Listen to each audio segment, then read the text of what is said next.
most ingenious, mind-blowing bank robbery the world has ever seen. Not because of how much they stole, but because of how they pulled it off. A flawless plan that left the cops completely baffled. And it all starts with Dalton Russell, staring you down and saying, "Recently I planned a perfect bank robbery." Dalton and his team arrive at Manhattan Trust Bank, blending into the bustling Wall Street morning, disguised as painters. Wearing overalls and carrying paint cans, they look so ordinary that no one gives them a second glance. Thank you.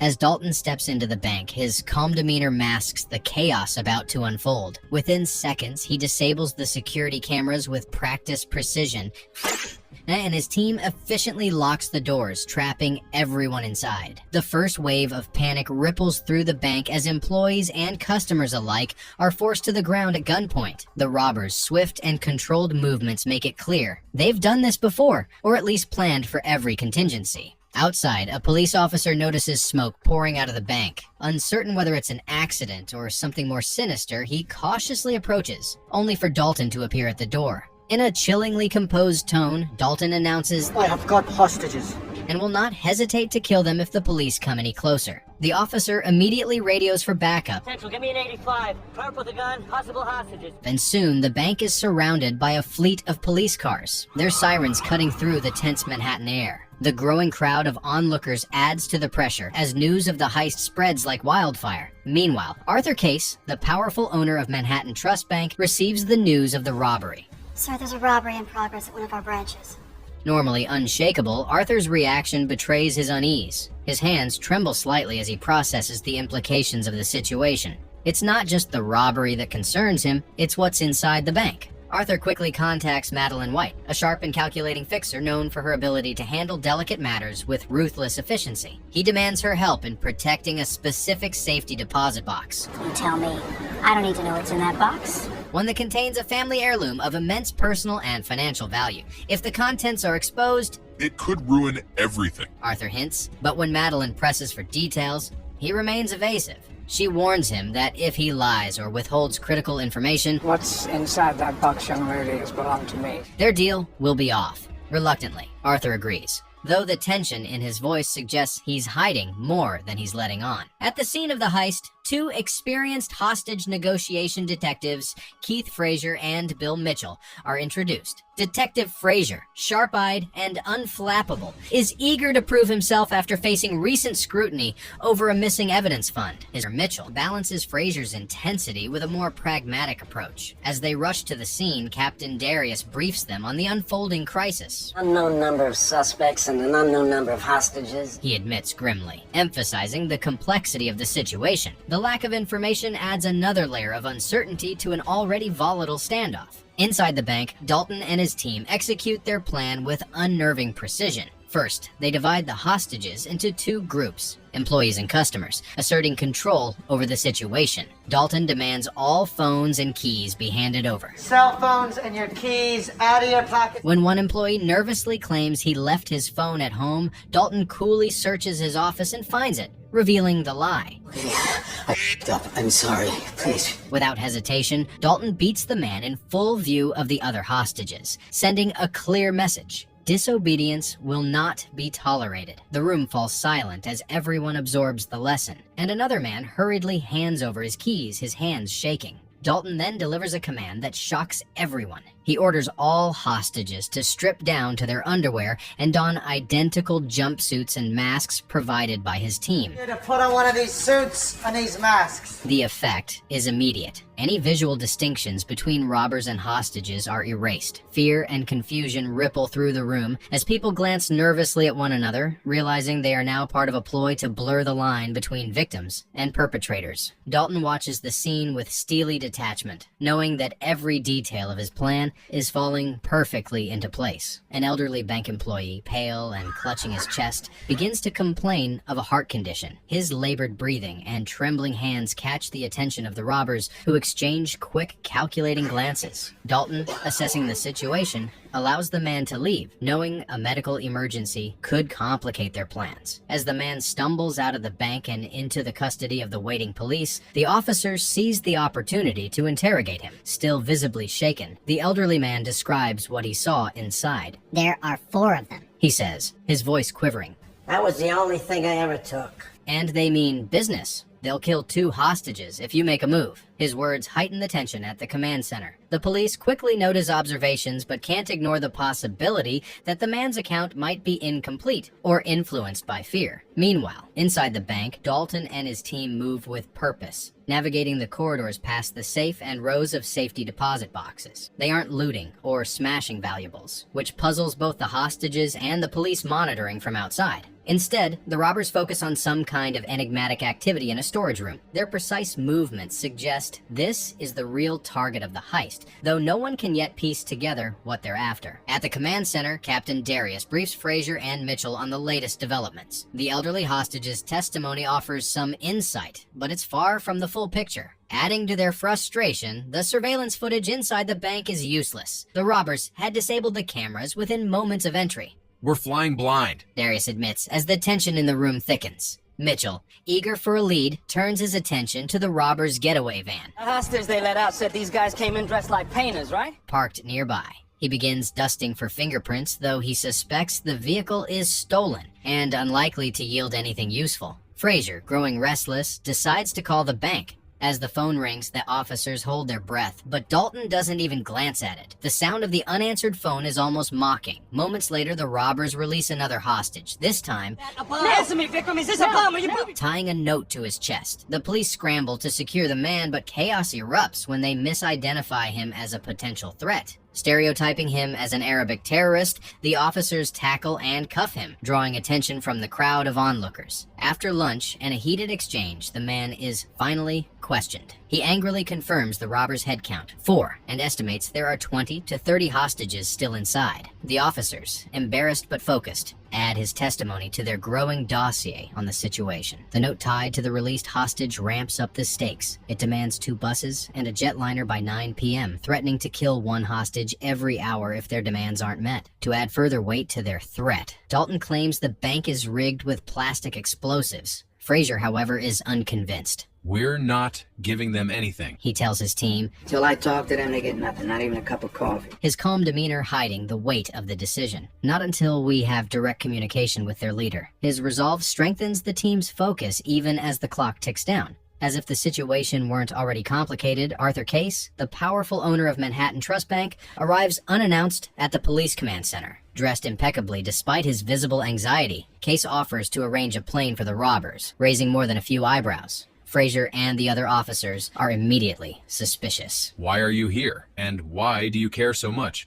Where can we reach you if we need anything? Darius asks pointedly, but Case dodges the question. Instead, he insists on the importance of resolving this situation quickly and discreetly before being escorted out. Back inside the bank, the robbers make another move, requesting food for the hostages.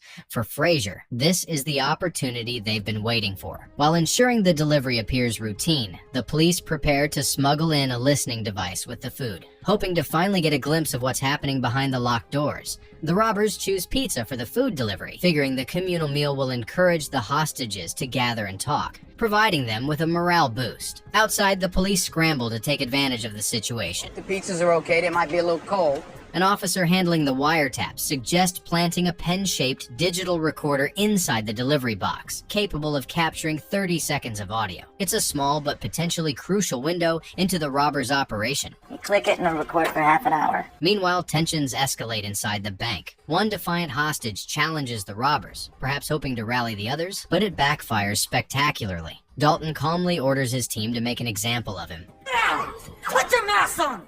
The man is dragged through the various rooms, his cries echoing and silencing the other hostages. After parading him around, they lock him in a storage room, his act of bravery swiftly neutralized. When the pizza delivery arrives, the police carefully plant the recording device. The robbers receive the food without suspicion, and the officers eagerly await the results. However, when they listen to the recording, they're greeted by a surprise.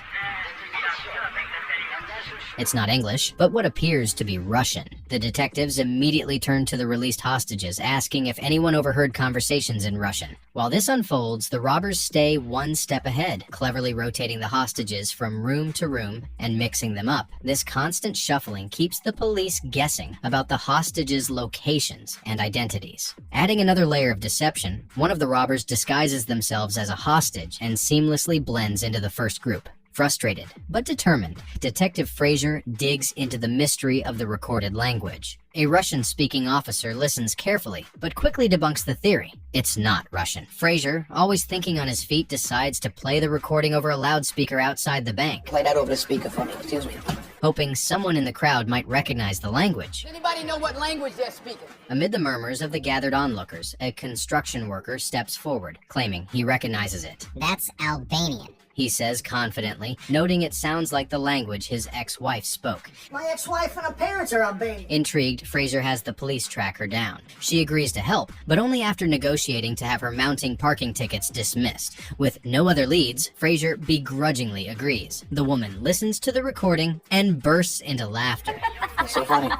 She reveals that it's not a conversation at all, but a speech by Enver Hoxha, the former communist leader of Albania. The robbers had fed the police a decoy using a random recording to derail their efforts.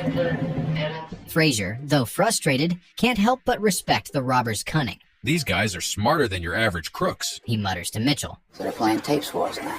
Inside the bank, Dalton and one of his accomplices make their move. They open the vault and retrieve what they've been after all along. A specific set of documents. Alongside the papers, they take bags of diamonds and a box of valuables. Dalton carefully pockets the documents, the true target of the heist, while his partner seals the box, ensuring their haul appears untouched. Around this time, the mayor of New York arrives at the command center with Madeline White, the enigmatic fixer Arthur Case hired. Madeline explains her involvement in vague terms. Seems to have walked away from the magic out of check cashing bust. Her calm demeanor masking her sharp intelligence. Detective Frazier, unimpressed and wary of her motives, resists her attempts to meddle. The tension between them rises as the mayor and Madeline subtly hint at consequences if Frazier doesn't cooperate. Frazier's instincts tell him she's hiding something, but he has no choice but to tread carefully. Later, Dalton finally picks up the phone, initiating direct contact with Frazier. Their conversation brims with tension as Dalton reiterates his demands and threatens to kill hostages if they aren't met. Frazier probes, trying to glean any useful information, but Dalton remains frustratingly opaque, clearly stalling for time. What Frazier doesn't realize is that Dalton is toying with him, enjoying the psychological chess game. You get me what I want, I won't kill anyone. In a bid to extend the standoff and keep the hostages safe, Frazier offers more food. Dalton plays along, this time requesting burgers, and the police begin preparing their next move. Meanwhile, the robbers work methodically, completing the digging of a hole in the storage room, a critical component of their intricate plan. Every move is calculated, every action deliberate, with Dalton overseeing every detail like a maestro conducting an orchestra. Outside, the police remain clueless about what's unfolding beneath their feet. The book too, and they know exactly what we're gonna do. After his cryptic phone call with Frazier, Dalton shifts his attention to a new player in the game, Madeline White. Madeline, ever the persuasive negotiator, manages to convince Dalton to meet with her face-to-face inside the bank. It's a bold move, but one she executes with her characteristic calm and confidence. Upon entering the bank, she is meticulously searched by the robbers before being escorted to Dalton. Their conversation is an intense game of wits. Madeline offers Dalton a tempting deal. I made you such a sweet offer. I really don't think you have much in the way of alternatives. A short prison sentence and $2 million waiting for him upon his release, in exchange for the contents of a specific safety deposit box. The stakes of her offer are clear, but Dalton is unimpressed. He leans forward, lowering his voice, and delivers a bombshell. The contents of that box are incriminating documents that reveal Arthur Case's dark past. Case, the esteemed chairman of the bank, collaborated with the Nazis during World War II while working in Switzerland. With the Nazis to enrich himself while all around him. The documents expose his role in laundering money And he used his blood money. and profiting from stolen Jewish assets. Dalton smirks, letting the gravity of his revelation sink in. He makes it clear to Madeline that he doesn't trust her or Arthur Case. The documents aren't just evidence, they're his insurance. if I get caught. Dalton says coolly. Those papers will ensure you and your boss keep me alive. He should have destroyed this a long time ago. He didn't, so now it's mine. His words leave Madeline visibly unsettled, though she tries to hide it. After leaving the bank, Madeline meets with Frazier. She tells him that Dalton is exceptionally intelligent, and despite his threats, does not appear to be a killer. Frazier listens carefully, his suspicions about Dalton's deeper motives growing. Frustrated by the lack of progress, Frazier decides it's time to bend the rules. He's convinced that Dalton is always one step ahead, and that the usual playbook won't work. Frazier calls Dalton and offers to arrange the plane he demanded on one condition. Frazier must be allowed inside the bank to check on the hostages. After a tense pause, Dalton agrees, Meet me at the front door. setting the stage for another calculated move. Inside the bank, Dalton escorts Frazier through the chaotic yet eerily controlled scene. The hostages, still wearing identical jumpsuits and masks, sit in mixed groups. Frazier observes them carefully, noting that they appear unharmed and relatively calm. One hostage stands out to him, a young boy. Frazier pleads with Dalton to release the child, Let me take the kid. but Dalton refuses, his tone firm but not aggressive. Before leaving, Frazier makes a bold move. As they near the exit, he attempts to grab Dalton's mask, hoping to reveal his identity. The room freezes for a moment, tension crackling like electricity. But before Frazier can succeed, another robber intervenes, shoving him back. Dalton, visibly annoyed, reiterates his demands for buses and warns Frazier not to test his patience again. Back in the command truck, Frazier tells Captain Darius that he doesn't believe Dalton is a killer. He doesn't bite. Why? He advises the team to hold their position and see what Dalton does next, but Darius grows impatient. The delicate balance of the situation begins to shift. The next phone call from Dalton changes everything. He instructs the police to adjust the surveillance cameras to point at a specific window. What happens next shocks everyone. The police witness Dalton seemingly executing a hostage on live feed. The tension in the command center explodes, and Captain Darius immediately removes Frazier from the case, taking over himself. Under Darius's leadership, the police prepare for a tactical assault on the bank. He orders the use of rubber bullets to minimize casualties, but the risks remain sky high. Mitchell voices his concern, warning that if the operation goes wrong, Frazier will take the fall. Frazier, though sidelined, remains calm. He tells Mitchell that he's made a deal with Madeline, though the specifics remain unclear. As the clock ticks down, the police inch closer to storming the bank,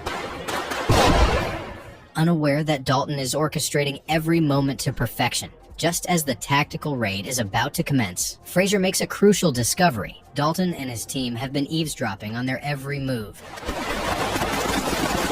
Hidden in a supply box, the robbers planted a transmitter to stay one step ahead of the police. Alarmed, Frazier urgently calls Captain Darius to warn him, but Darius, impatient to resolve the standoff, brushes off the warning and orders the operation to proceed as planned. Inside the bank, Dalton hears the police gearing up for the assault. Remaining calm and methodical, he signals his team to execute the final phase of their plan. Smoke bombs are detonated, filling the bank with a thick haze that blinds the tactical unit as they breach the building. Amid the chaos, the robbers blend in seamlessly with the hostages, who are being released en masse. Each person exiting the bank is immediately detained by the police,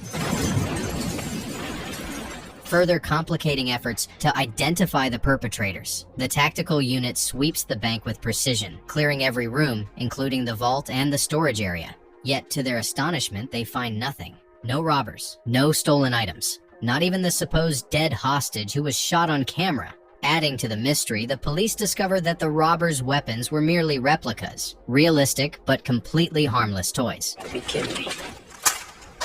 Toys. The murder, it turns out, was a carefully orchestrated ruse. Outside, the scene grows increasingly chaotic as the released hostages are corralled and taken for questioning. Since everyone is dressed identically, distinguishing between hostages and robbers becomes impossible. Frustrated, Captain Darius declares the case closed, insisting there's nothing left to investigate. But Frazier, ever the tenacious detective, refuses to accept defeat. He knows there's more to the story. One of the good guys, there we are, back to square one. Later, while reviewing the case, Frazier uncovers a clue, a reference to a secret safety deposit box tied to Arthur's case. Digging deeper, he begins connecting the dots between the robbery, Madeline White, and Case's suspicious involvement. Seeking answers, Frazier arranges a meeting with Madeline. With evidence of her and the mayor's blackmail in hand, he confronts her, using the leverage to demand information about the elusive deposit box. You press here to record, and you press here to play. Madeline, ever the master manipulator, remains composed. She offers a cryptic hint about the box's significance and strongly advises Frazier to let the case go. Meanwhile, Madeline meets with Arthur Case to reassure him that Frazier won't pose a threat. However, she warns that Dalton still holds the incriminating documents as leverage.